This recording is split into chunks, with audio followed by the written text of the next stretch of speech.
The following episode of the Comics and Crypto podcast is for informational purposes only, and anything expressed by the hosts or their guests is solely their opinion. This podcast does not constitute financial advice, and anyone wishing to invest should seek their own independent financial or professional help. Have fun and enjoy the show. Hi, I'm Sean O'Hare, and I know comics. Hi, I'm Spencer Vogel, and I know crypto. Hi, I'm Kevin Lee Loader, and I don't know shit. This is the Comics and Crypto podcast.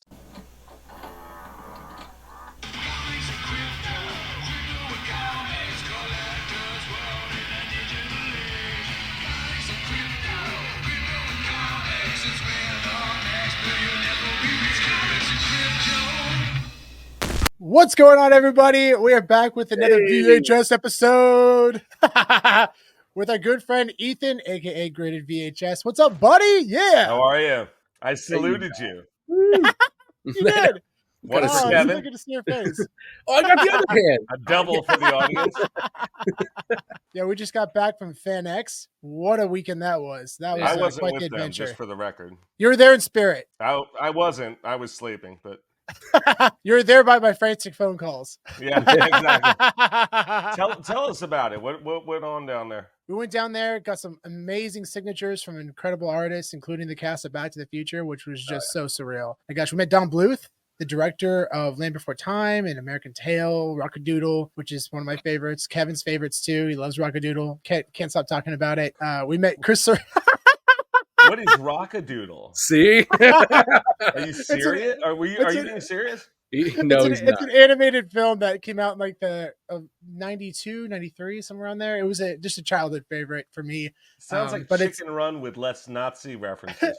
It sounds about right. Yeah, it sounds about right. It sounds like fun. more Elvis. Yeah. Let's not. More Elvis, less Nazis. That's It's great. basically a rooster that's supposed to be Elvis Presley, and I enjoyed it as a kid. It probably doesn't hold up as well, but Don Bluth, what a legend, and what a class act. That guy's amazing. Was anyone mean to you? No, Everyone was Okay. no, super nice. actually, yeah, we saw incredible costumes. It was epic. My parents were No, out there. not just people at the convention. I meant like the celebrities. Oh no, I started off with that, and then now everyone was very sweet, Yeah. very sweet. Yeah, it was fun talking to Thomas F. Wilson, who played Biff in Back to the Future. Right. I asked him briefly about his VHS collection. He was that was a really cool experience. He worked hands on with Heritage Auctions. And I mean, for everyone out there, if you don't know, one of his VHS tapes is a first print of Back to the Future, the first film. It sold for $75,000 on Heritage. Stunning VHS. Man, if I only knew anybody else that owned one. Who's I that would know guy? that. I'm not Biff. I don't command that premium. I'm not a villainous sort of type. But it was a great weekend. It was a lot of fun. We also got to meet Andy Serkis, which was super awesome. Oh, Yeah. Oh, that's cool. that was cool. That We was met Andy Serkis. He signed our Academy screeners. It was epic. It was really cool talking about that too, because I asked him, I said, have you seen these before? And he said, oh, these are just the VHS tapes, right? And I said, no, these are Academy screeners, sent the Academy Awards for voting. His eyes were like, whoa, okay, that's awesome. I said, yeah, you guys crushed it. Congratulations.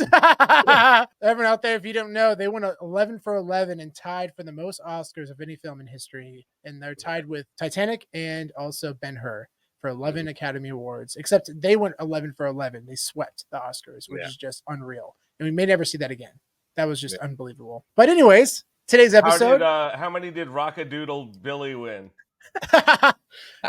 None. So today's episode. Not any? That's amazing. It sounds really freaking cool. So today's episode, we're going to be talking about undervalued VHS tapes.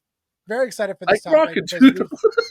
like Rockadoodle. Rockadoodle.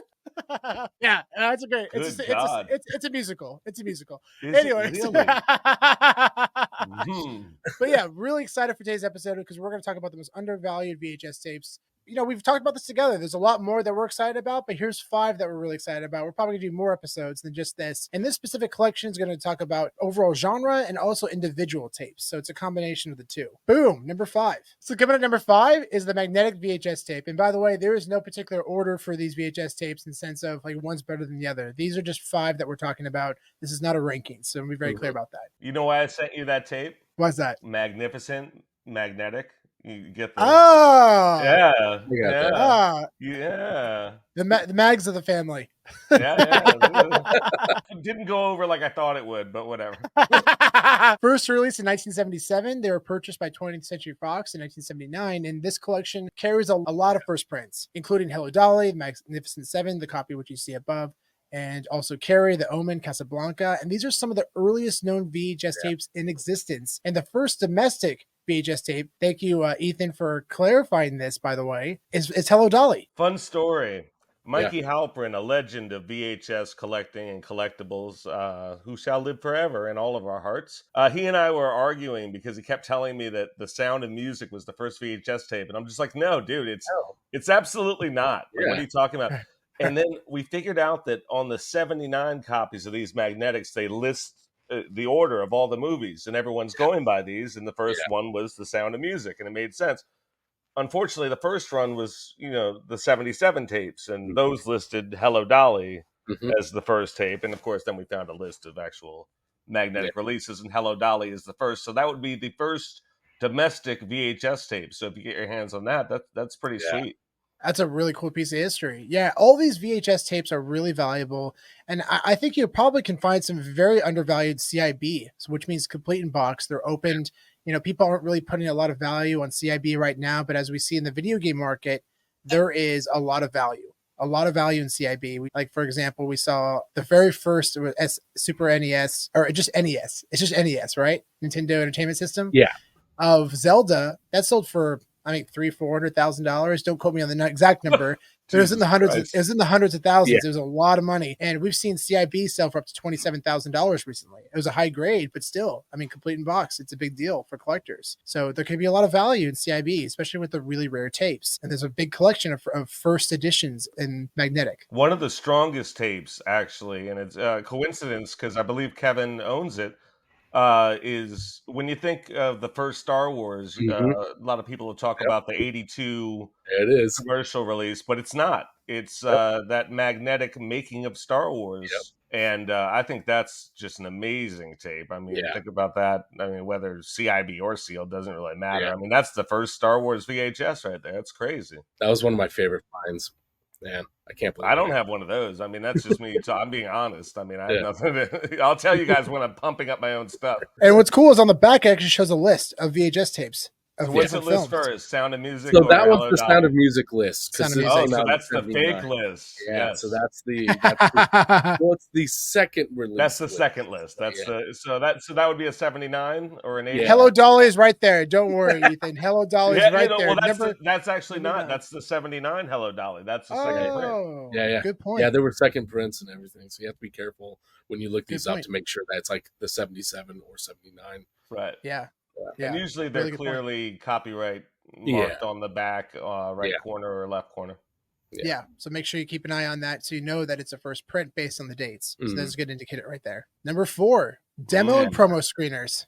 We love demo and promo screeners. Promo screeners were promotional VHS tapes that were shipped to rental shops that were used to plug a movie before the commercial release. So these rare versions or variants of the commercial copies were never sold publicly, and they're very rare. And each rental store typically got one copy. In 1990, this is a really interesting statistic.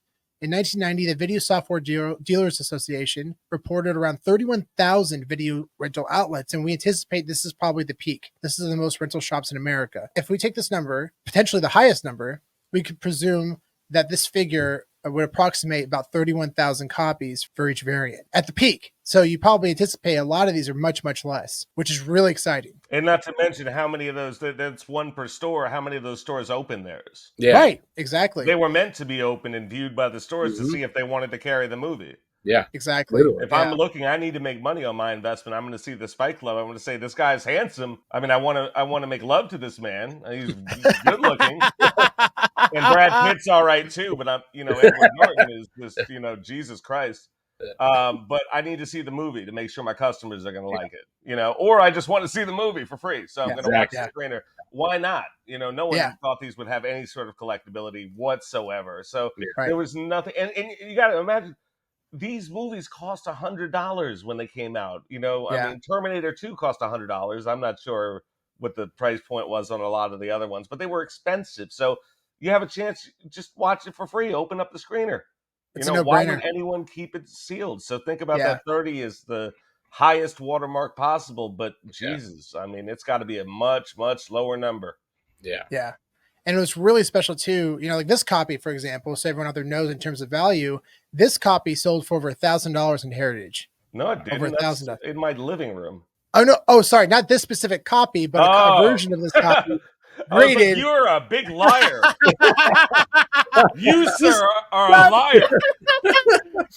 This specific copy, graded, sold on Heritage for over $1,000. So there's tremendous value in this, guys. There's tremendous value in these variants. These are rare variants of first commercial release copies. And it was really special. We actually had a copy of Back to the Future 2 promo screener, and we actually had a chance to get it signed by the cast over the weekend, which is really cool. That was very surreal. A whole different experience, which we'll do a whole different video on that one. But it was a great experience for sure. But this is really special stuff. And especially for some of your favorite films, definitely go on eBay. You can get these very cheap right now. And we've been sniping things for $20, $10. There's a lot of upside for screeners. What have you sniped? Let's hear a few of the things that are out there for that kind of price. Yeah, I mean, let's see. I got one recently for Amelie, which is a foreign film. Yeah, Kev, you like that film. I got that one for $15. It's a very high grade. I got a let's see, the Royal Tenenbaums. I got one for $25. I have two copies of two screeners of that. Yeah, that was a recent one. You want to see a cool screener I got recently?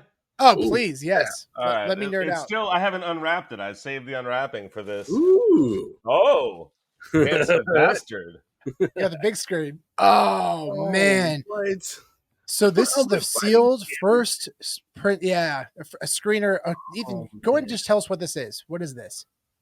This is Party at Kitty and Studs, featuring Sylvester Stallone in his acting debut. No, I'm sorry. This is UFC 1. Yeah.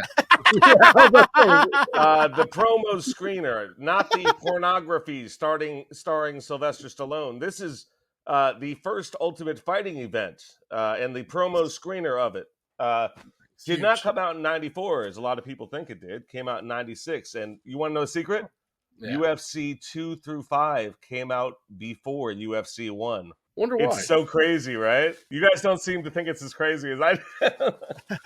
I'm more just confused as to why they would do that. Okay, because they for some reason they started releasing them. Like the second one came out, and they were like, "Okay, that's the newest one. That just happened. We got to get that in the video stores because everyone wants to see it." So they did that, and as they were doing that, they were producing UFC 3.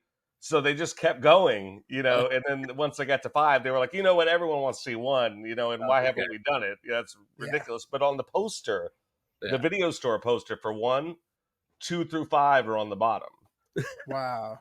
So, I mean, so that's kind of, it makes you look at UFC 2 very differently, that was the first one that came out. So if you have a chance to grab one of those, I'd do it. Okay, good to know.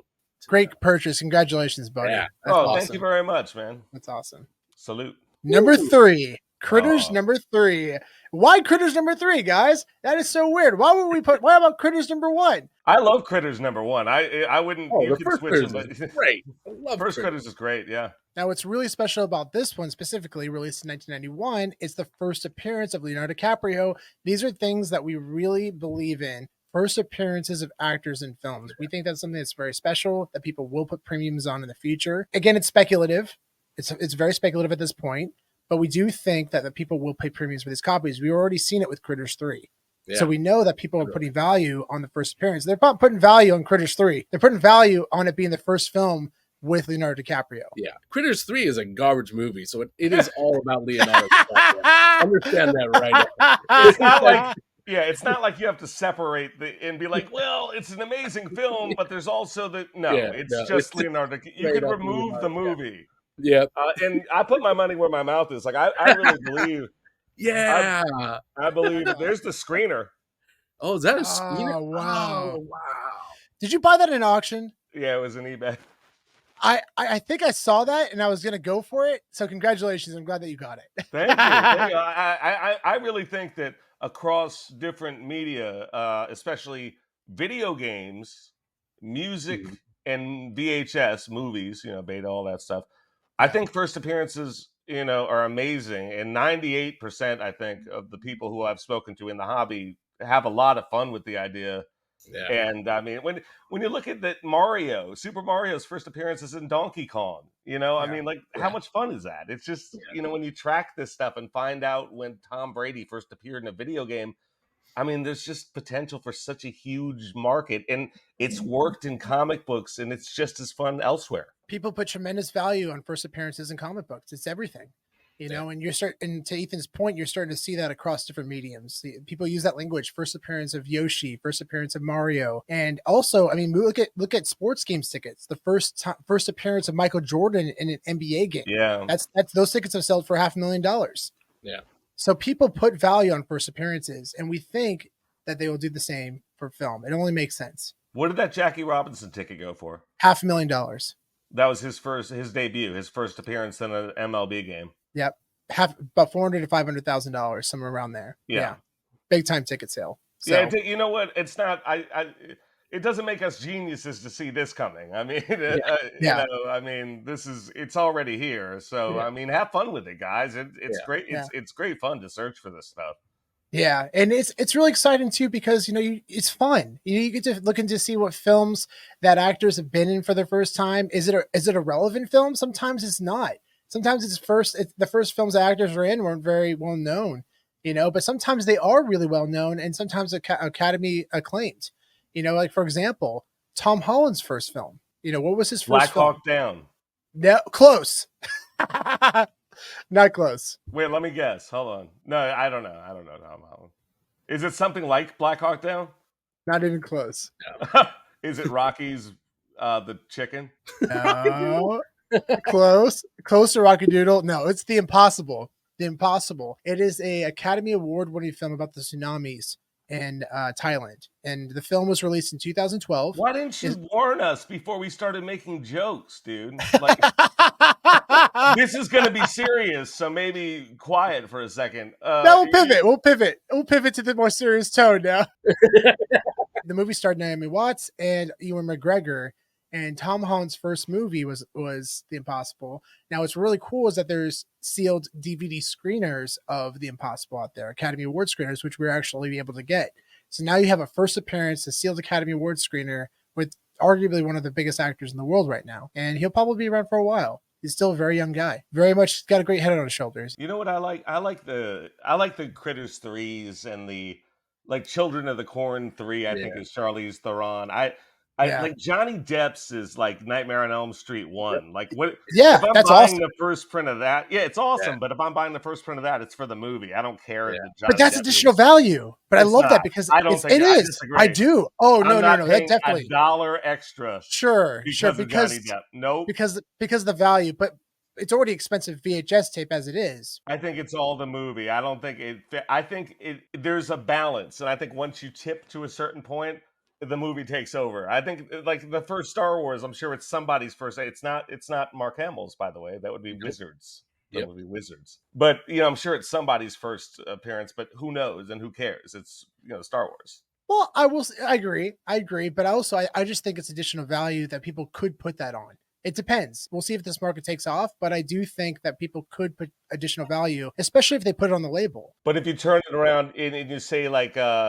He Knows You're Alone. Do you know that movie? No one knows. I don't know that movie either. I mean, but it's Tom Hanks's first appearance. Yeah. So that goes from, that's a 1981 and around somewhere in that area, horror film. So I'd pay like $50 to see it sealed. I mean, that'd be awesome. To maybe I'd pay $500 to $1,000 to get in early on that. Like no joke.